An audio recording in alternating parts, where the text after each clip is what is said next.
This is Living Catholic with Father Don Wolf.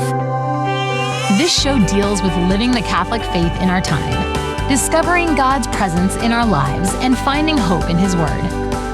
And now, your host, Father Don Wolf.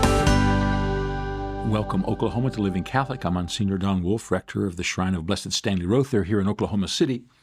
You know, we are a political people who entrust ourselves to self-government as we approach midterm elections.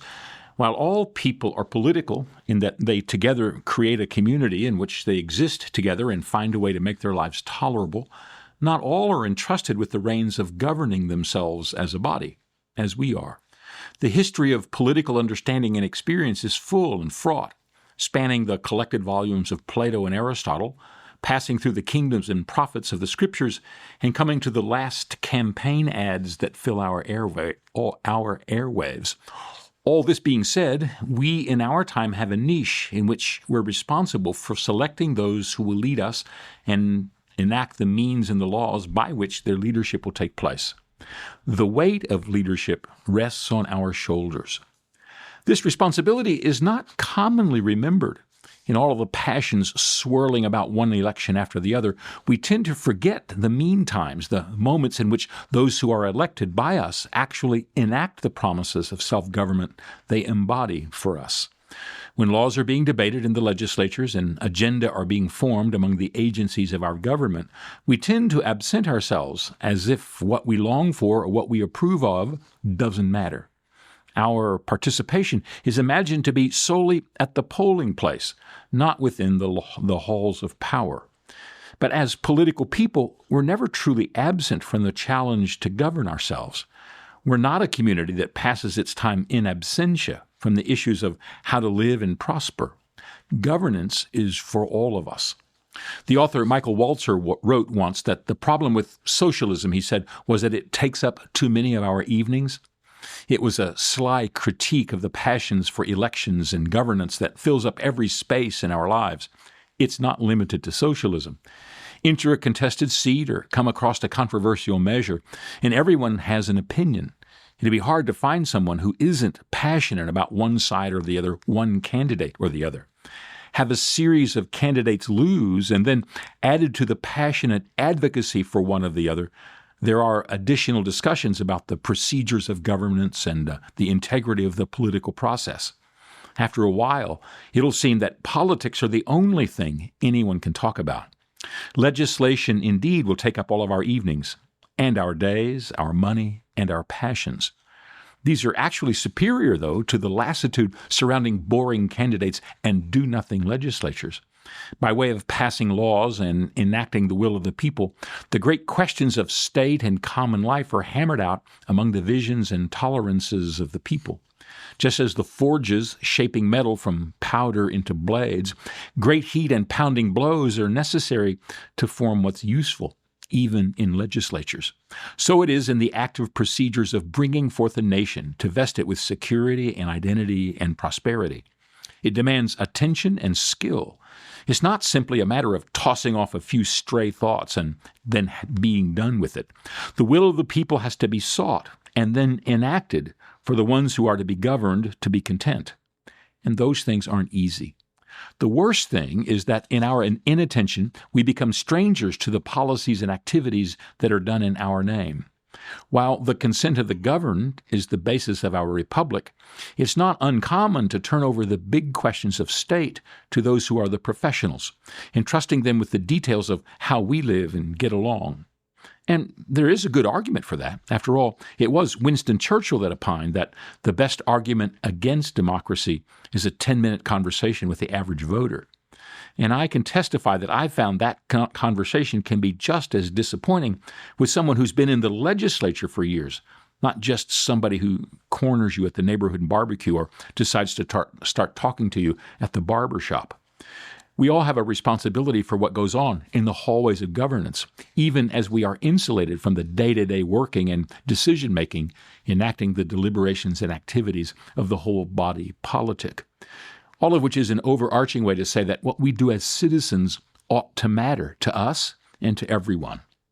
We are free people who enact and protect our freedom by the exercise of our prerogatives and our possibilities. And not only that, we're believers. As believers, we live out the faith by way of each part of our lives.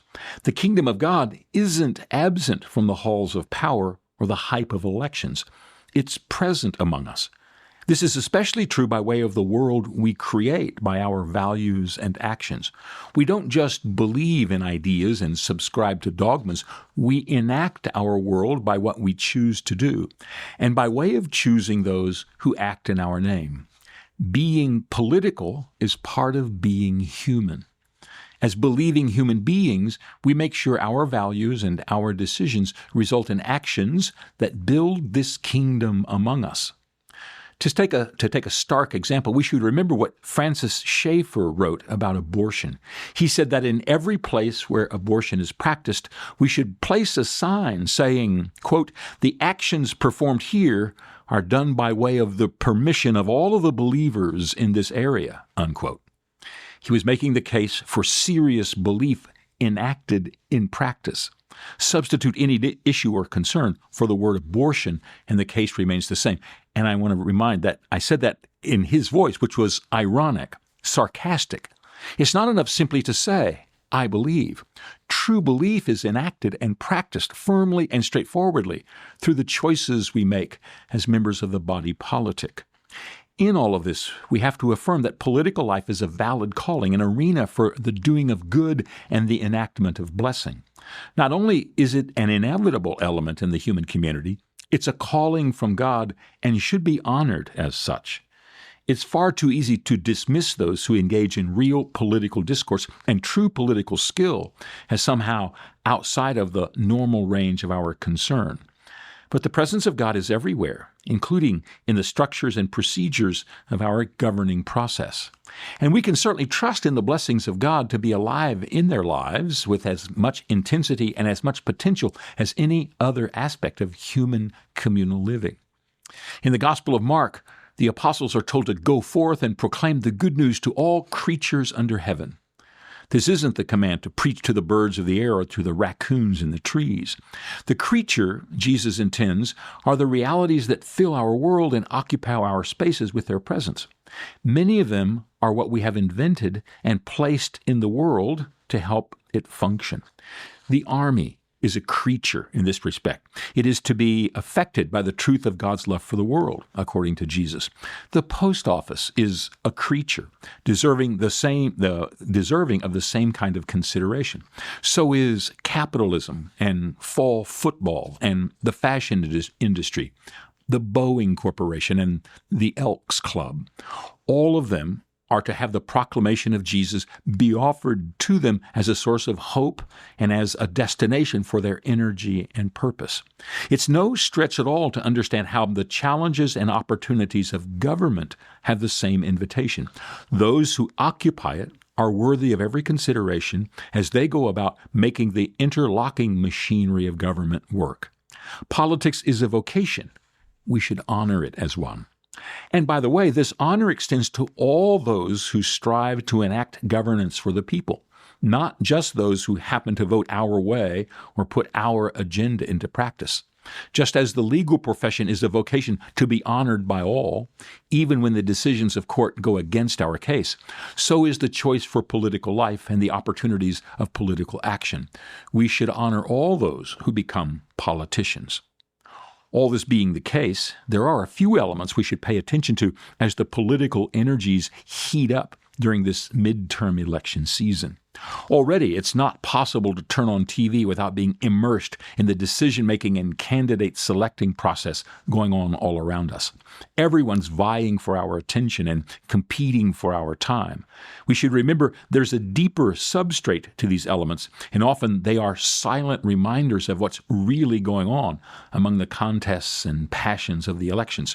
The first to remember is that a great deal of what we hear is designed to capture our attention, and not much more. More than 40 years ago, Neil Postman reminded us that even the deep questions being debated about the future of ourselves as a people can be reduced to entertainment and diversion. More and more often, the concerns of our civilization are condensed into 8-second sound bites or reduced to a brief image. And all of this because these are effective in keeping our attention or remaining memorable, not because they truly embody the issues or reflect the substance of the concerns. We have to know that we're seeing what we see because of how the sights come to us, as much as what there is to see.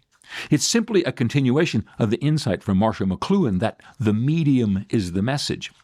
Entertainment TV, which is all of TV programming, as well as most of the content of our different platforms, entertainment TV shapes what we see and what we pay attention to. This shaping, in turn, becomes the molds into which the politics of the moment are poured into. Just as the issues and crises of our time are fitted and twisted into the stories and presentations we see, so the politics become shaped and bent into those precise shapes. When we hear what we hear, we owe it to ourselves and our decision-making to know that what reaches our ears is curated and formed according to the ones who are trying to convince us, not just because we're simply receiving information or encountering the entire subject. When I was growing up, it was commonly presumed that when Walter Cronkite said at the end of his 24-minute nightly broadcast, "That's the way it is," he was telling us the truth of the world. We never imagined there was an entire world passing by his windows he chose not to tell us, or that he figured we didn't need to know. We trusted in him and his attempt to let us know. Only much later did we wake up to the truth in all of its complication. Every part of the news was subject to the demands of the presenter's point of view about what was important and what wasn't. The entire news department was aware of the needs of the networks to keep as many people watching as possible. And so what was of interest trumped what was timely or most notable in the long term. And the advertiser's concern was to keep us paying attention. Reporting that wasn't interesting didn't stay news for long. As time went by, we found out there was a whole world of interest and commitment and values lying under every minute of the news we watched, and all of it remained invisible to us. It may have been invisible to Walter. We don't have to be geniuses. We just have to be aware as we hear the news and keep track of what's going on. The medium is indeed the message. We just have to make sure we can lay that message alongside the true messages of what really matters to us. The second truth is that what we do, in fact, determines the future of our political life. What we decide helps to create what we get in terms of policies and actions. Our choosing enacts the substantive will of the nation by way of our elective choices. By focusing on the good of all and by orienting ourselves toward the prosperity of the whole people, we can create a society of opportunity and progress for everyone. On the other hand, by focusing only on our individual good and our private concerns, we can create a society of uneven success and thwarted opportunities. These outcomes don't come about by accident, nor do we stumble into them by tripping over the unexpected. They are chosen, and they're chosen as real options among other options, as desirable possibilities among other less than desirable ones. We get what we choose, which is the reminder that we have to keep at hand always. Whenever we look out and see something that catches our attention, we have to remember that this topic or policy or situation didn't just happen, as if it were no more than the force of gravity pulling out the options for life. Whatever we see becomes, it has been chosen. If it's disagreeable, we should find out how we can choose differently. If it's conformal to our wants and in line with our agenda, we can study how we can continue to support it. In our public participation in the politics of our time, we get to choose. We're not passive agents simply pushed around by the force of our history or the weight of another's choices. What we choose makes a difference for us and for those around us.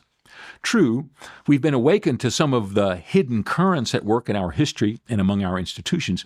In fact, much of the last 50 years has been spent in uncovering and dissecting the implied and often unnamed power structures at work among us. But as we begin to bring these forces into the light of day, the ultimate truth of our situation becomes more and more forthright. We're not simply pinballs rolling past the obstacles on the flat surface of life, pushed here and there by a directing hand. We're agents who have the capacity to learn and to know so that our decisions become apt and directive. Of course, we're not able to see every aspect of life in all of its perspective. We're not pure intelligences. We're fallible, limited human beings who can see things only in part and experience them only sequentially. But as we face our choices, they are part of our freedom. We can choose. Our choices are ours. We even have the option to choose poorly. When we do, we live out the consequences of our choice. The other aspect of this part of our choosing is that there is no one coming to rescue us from tragic decisions or bad reasoning. We make our choices and we live with them. In fact, we don't want someone overriding what gets decided, as if there were some intervening authority hovering over us to make sure that we think and decide as reasonable adults, not petulant children. If this were true, we wouldn't be the arbiters of our own future. We'd be merely the subjects of those who really ran our society and actually controlled our lives. This level of authority would be antithetical to our participative government. We are able to make our own lives. That's what we vote for. But it means we live with the bad as well as the good. Make bad decisions, elect the wrong agenda, choose the wrong representatives, back the wrong platform, ignore the deep truths, and we're forced to live with the unfortunate consequences that result. Choosing matters. Choosing badly matters.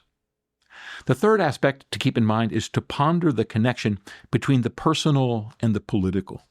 This is often a contentious part of our decision-making because the private and the public are expressed in two different realms that don't always coincide well when it comes to the politics of decision-making. What we look for in a candidate is a measure of integrity and the capacity for a vision we share. These attributes are not equally distributed, and sometimes they hardly seem to exist at all.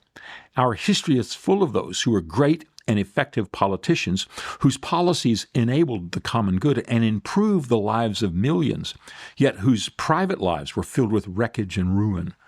There are others whose personal lives were impeccable in every way, but who were hopelessly inept political operatives and whose place in governance was marked by ineptitude on an epic scale. It really is the case that public sphere and private spheres do not always or completely intersect. To exclude a person from the public exclusively because of the deficits of the private would be to disenfranchise some of our options.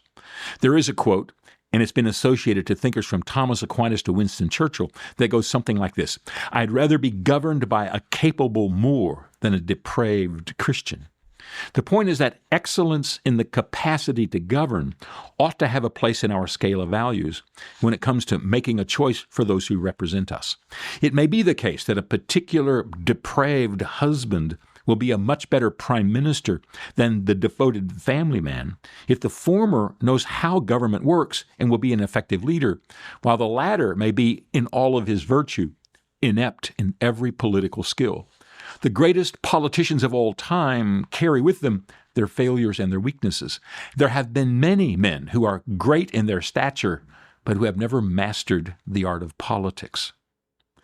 At the same time, there are connections. It's hard to ignore that if one of our representatives is willing to cheat, lie, and steal at every opportunity in the private part of his life, that behavior would be a warning about our trust in the integrity of the public service part of his life. It seems unlikely that honesty will appear in one if it has disappeared in the other. So we certainly have a responsibility to do our best to measure who it is we're electing and what the content of their lives mean for us and the world we're striving to construct. There are two caveats. The first is that we have to be attentive to what we hear and how we know of the personality and history of another person. It's a long-established political tactic to maximize the positive attributes of a candidate while minimizing those same ones of the opponent. And in the heat of political fortunes, slinging accusations about wrongdoing or even not enough right-doing is nearly irresistible. It's up to us to be attentive to what we know of those who present themselves for our consideration. We should also be aware of how we know what we know. It can be embarrassing to assess what everyone says about a candidate and then find out how the knowledge is discovered or presented. If we're going to make a choice, we should be careful to make one based on the truth, not just on a feeling or an accusation. And the second caveat is that we do believe in redemption. A strike against a person because of a nonce from the past, or because of a statement made from a generation ago, or because of a rash moment, shouldn't be the only or the sole evaluation of a person's potential. In the crisscross of political life, there are those who would be forgiving of any indiscretion, exaggeration, or poor choice in any part of life concerning themselves or anyone they know, and yet at the same time would solemnly condemn someone for a word or a phrase put on a paper at age 16 or a joke told around a table at a party on New Year's. Our choices should be something more substantial than that.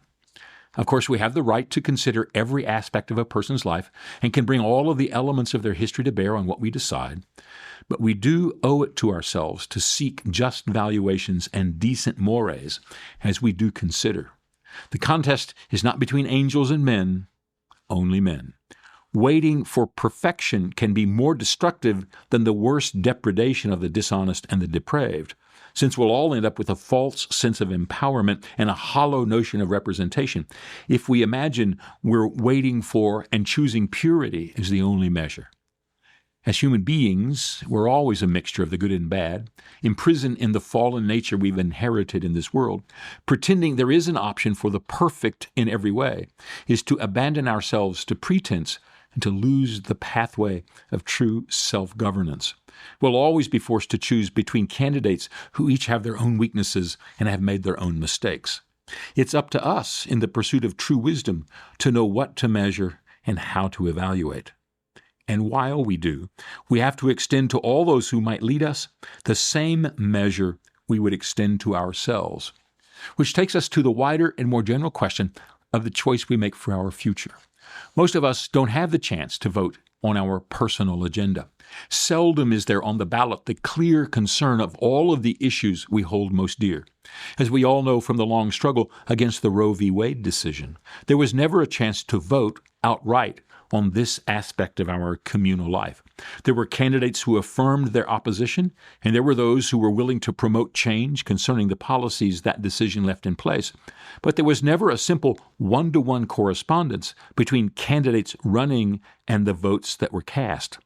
Opposition was always a part of a larger reality. It was woven into a matrix of other concerns and other issues. The most sincere voter had to weigh all of the elements in the political mix at the time and cast a vote for the candidate who most fully represented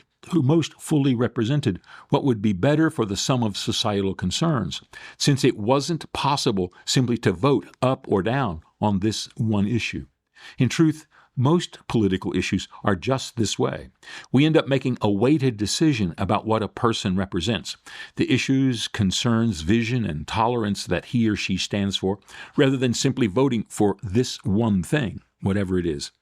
It's one element of the complications of our world. Politics is like every component of our community. It's complicated. Finally, we should be savvy about evil.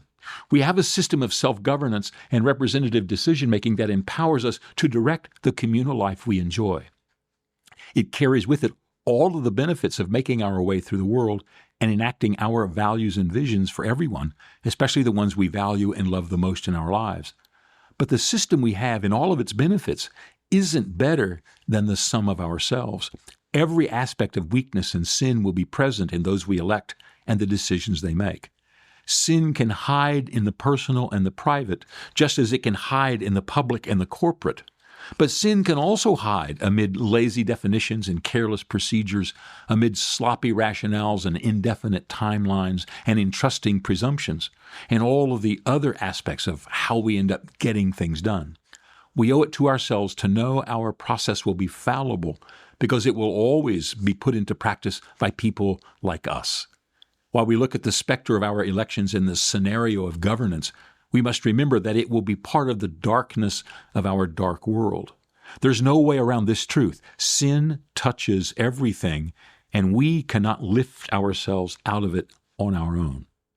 At the same time, even though sin is present and temptation is part of life, we can make some decisions that will be better than other decisions. The genius of cooperative governance is the trust we can invest in one another to operate from our weakness and to strive for the good, even though what we know is limited and what we want is incomplete. Being aware of sin is not to abandon ourselves to it. It is, in fact, the opposite. Coming to the awareness of sin is to be aware of the possibility of reaching for the offer of redemptive hope. As God's promise of redeeming love comes among us, we're given the certainty of the divine accompaniment and the pledge of God's presence. This means we can encounter the divine even in the small truths and the minor efforts of our political process. We don't have to be perfect to become more perfect in small victories and in tiny increments. It's what we're given to hope for. There's nothing quite as solemn as the vote we cast. It's not divine, it isn't sacramental, but it does contribute to the good of all. We should take it seriously enough to invest in it. Remember, our society operates according to the votes cast. If we choose not to cast them, the choice of another will determine our futures. Our future deserves our investment in our present. So cast your vote best you can. Back in a moment.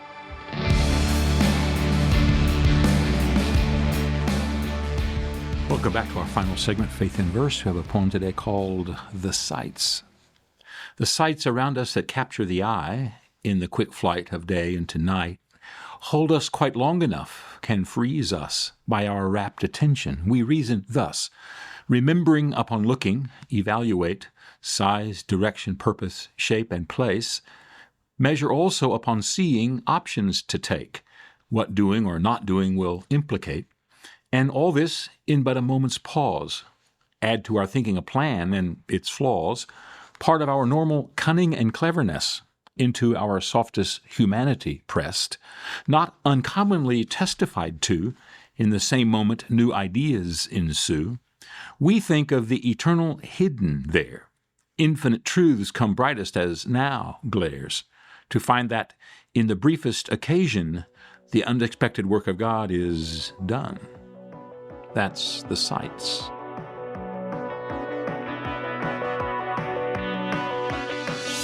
Our experience is that we continue by our exploration and our opportunity to be living Catholic. I hope you can join us in the weeks to come.